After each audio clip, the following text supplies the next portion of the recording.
Recording in progress. Good afternoon. My name is Jim Conlan, and welcome to the latest edition of our sports show. As you know, we've been previewing and airing this coming week our upcoming series, the Long Road to Success, my boxing life story. And our special guest this week is a former WBC light heavyweight champion of the world in 1997. He had a professional record of 59 fights, 50 wins.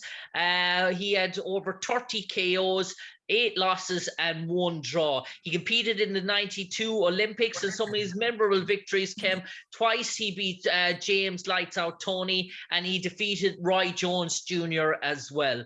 And he challenged twice for the WBC lightweight championship of the world. And probably after his rematch loss to Roy Jones, he won 11 out of his next 12 fights on the bounce. The one and only Montell Griffin.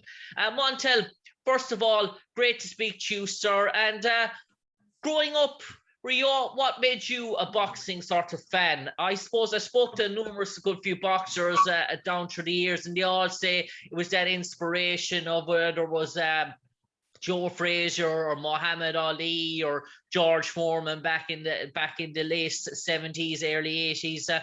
What for you made you want to go down that road of boxing? Was it a kid being up very young watching those sort of fights, just saying, I want to emulate these guys and gather their sorts of success in my career? Or was it something different, a family sort of connection that drew you to the world of boxing? Well, my father bought a boxing gym in '73. Went to see the boxing club. He bought it from Johnny Conlan, a former Battle champion. So I was in the gym at an early age, and I fell in love with the game. Then I met Muhammad Ali, and after I met Muhammad Ali, I knew for a fact it was something I wanted to do. And Montell, in terms of growing up, in terms of your household growing up, did you come from a big family in terms of brothers and sisters? Were you all sporty and athletic? And did you have to try and sort of find your own way and sort of own path? Were you academically sort of bright in terms of school, or was boxing an outlook for you, a dream in terms of maybe getting away and pursuing a more illustrious sort of lifestyle for yourself? Well, I had 2 sisters and a brother. I was the youngest. My brother boxed amateur, so I was looking at him, and we didn't have a huge family, medium-sized family. But like I said, boxing was huge in our household. My sister, she dated Muhammad Ali early time, and my brother sparred Muhammad Ali. I hung out with my father's friends with him, so it was just like second nature in my house at the time.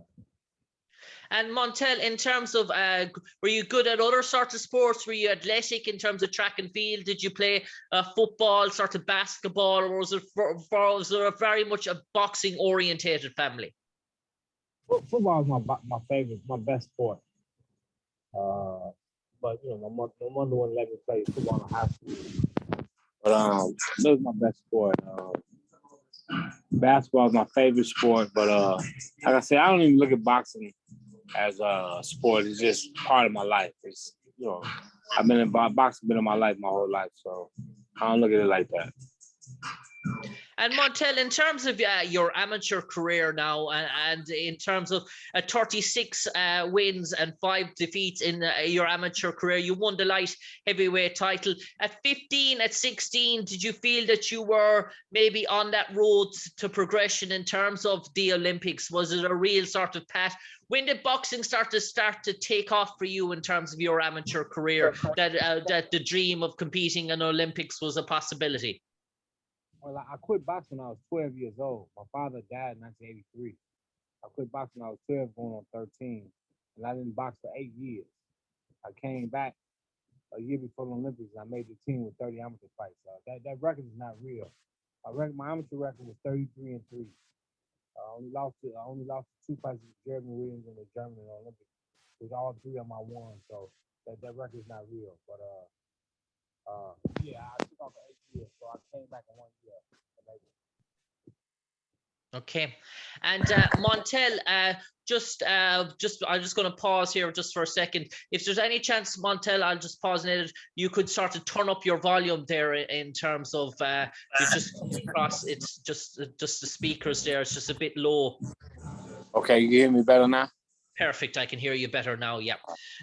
So Montell. Okay. So 3, 2, 1.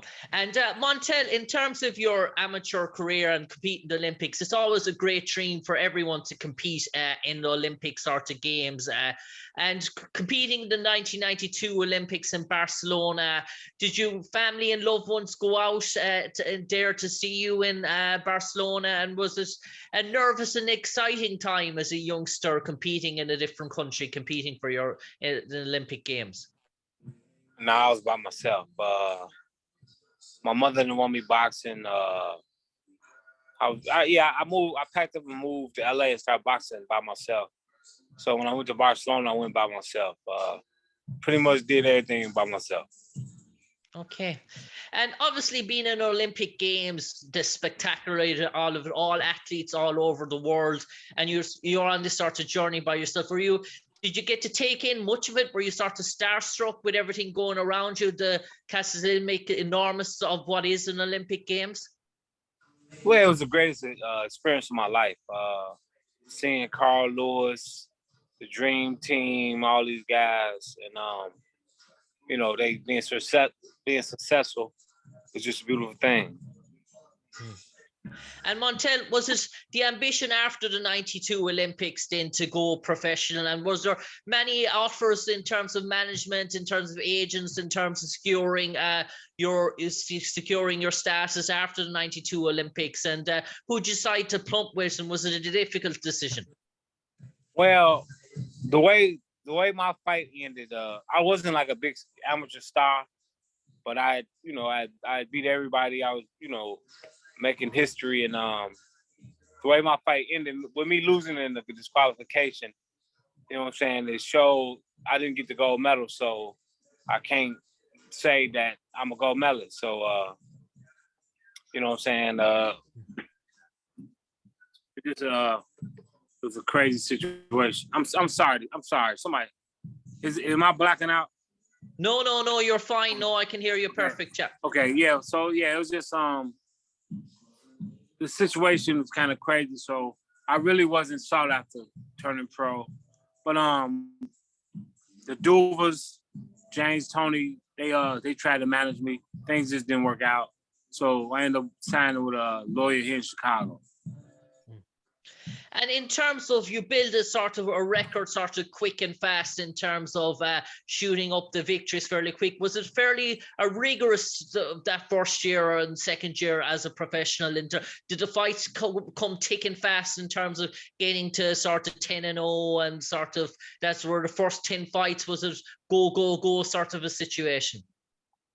Well, yeah, I was learning on the job. You gotta remember, I only had 33 amateur fights and I turned pro. So I started fighting 6 rounds my first fight, and I was learning on the job. And at the 14 fights, I fought James Toney. And obviously fighting James lights out Tony and giving his status and giving the manner of the man and his attitudes and everything that comes with him in terms of his larger than life personality. Going into that sort of pre-match fight, was that a bit sort of unerring for you? Was James very much in his sort of mojo in terms of bantering and all the hysteria that comes with it? Or were you able to sound that out and sort of concentrate on your own job? Well, I stayed in James Toney's house for a couple of weeks and we sparred, we hung out together. So he really couldn't act crazy with me. So we was basically friends. So, it made things, a lot easier, which I really wasn't worried about it. But we got in the ring and fought, and so I won both fights. And going in, obviously sparring with James Toney at up close and impersonal, that obviously gave you the confidence that you knew you could see some sort of these weaknesses in there. And did you feel that gave you maybe a extra sort of an advantage that people outside of of you and your own inner camp knew about in terms of that sparring, that you obviously spotted something that you were able to capitalize on? Well, a lot of people thought I was making a huge mistake by fighting him, but with only 14 pro fights. But I sparred him in 92.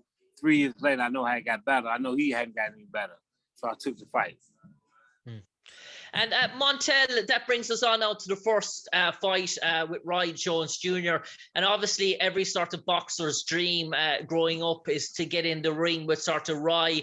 Obviously he was the golden boy of American boxing at the sort of time. He was revered in terms of his speed and his defense in terms of the ring as well. And obviously, going into that fight, was that the hardest training camp of your life, going into that sort of Roy Jones fight, junior fight? Did you prepare like you never prepared before?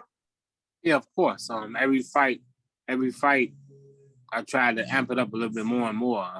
Because every fight, I try to be better and get, better. I want to have a good career. So, yeah, we had a great 8-week camp the first time, and I went to fight feeling real good about myself. And in terms of Roy Jones Jr. himself, in terms of being in the ring with him, the first one, what was the sort of game plan? What was the sort of tactics in terms of those initial rounds? Was to sort of counterpunch Roy, or was to try and get inside and try and get him into a scrap with him and get him in corner within the ropes? Or well, Roy is not a great technical fighter. He's just a God-given fighter with speed. So I just wanted to be technical, make him miss, make him pay. And I just wanted to hit him, not let him hit me. And I think I did a good job. The fight ended in the 9th round. He got disqualified. I thought I was winning the fight easy. And that was after they gave him a bogus knockdown. So I really wasn't worried about it. And Montell, in terms of obviously a dream came true for you then, and you became the WBC lightweight, heavyweight champion in terms of defeating Roy Jones, obviously top of the world then. In terms of Roy, obviously had that rematch sort of clause. Did you feel that maybe that rematch came too soon for you? Would you have had... First of all, he didn't have a rematch clause. The WBC made us fight again. I was not allowed to warm up. I did not warm up for that fight. I have proof. I talked to Roy about it. He didn't deny it. I'll send it to you when we get off the phone call. But yeah, I did not warm up the second fight. If you watch the fight, you notice the commentator said Roy Jones is starting faster than he ever did before in his life because he knew I wasn't warmed up. So it is what it is. It's a dirty game, but ain't nothing you can do about it. And in terms of Montell, then obviously another big fight, the next big fight around the corner for you was Antonio Tarver after winning 11 of the next 12 fights. And obviously that didn't go to plan in terms of Antonio Tarver's fight. What did you make of that sort of, did you feel earlier on that things were heading your way, or in terms of that, or where would you think things turned for you? I'm proud of myself in that fight. I was knocked out in the first round. I got hit in the back of the head and had a concussion in the first round, and I still went the distance. So I'm happy for myself. I'm proud of myself. And you mentioned having a concussion. That's the most scariest thing for anyone in professional sort of sports.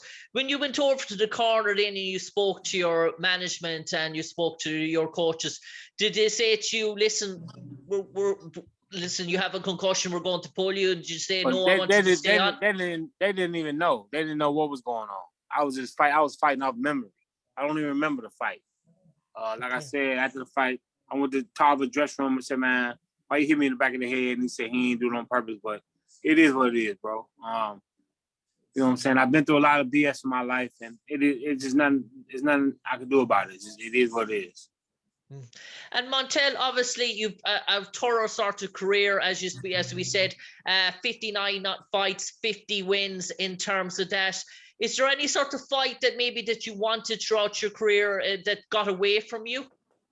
Well, the one of Roy, me and Roy Jones supposed to fight Tommy Hearns. So that fight didn't work out because, you know what I'm saying, I had to fight Roy in the rematch. So that's one fight I hate that didn't happen.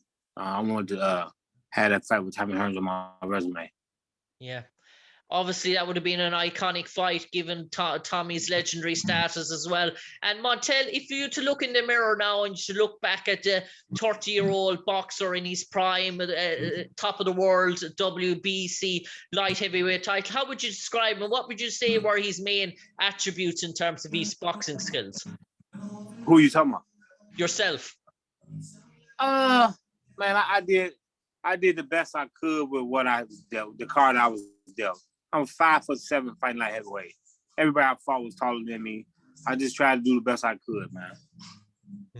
On that note, Montell Griffin, thanks a million for joining us this evening to share your lifestyle story in terms of boxing, your long road, obviously, to becoming a world champion, a fantastic amateur career with culminated competing in the 92 Olympics, two times victor over James Toney, defeated Roy Jones Jr. as well to become the WBC light heavyweight title, finished up with a record of 59 fights, 50 wins, 59 fights, 50 wins, 30 of those wins by KO, the one and only Ice himself, Montell Griffin. Montell, absolute pleasure, sir.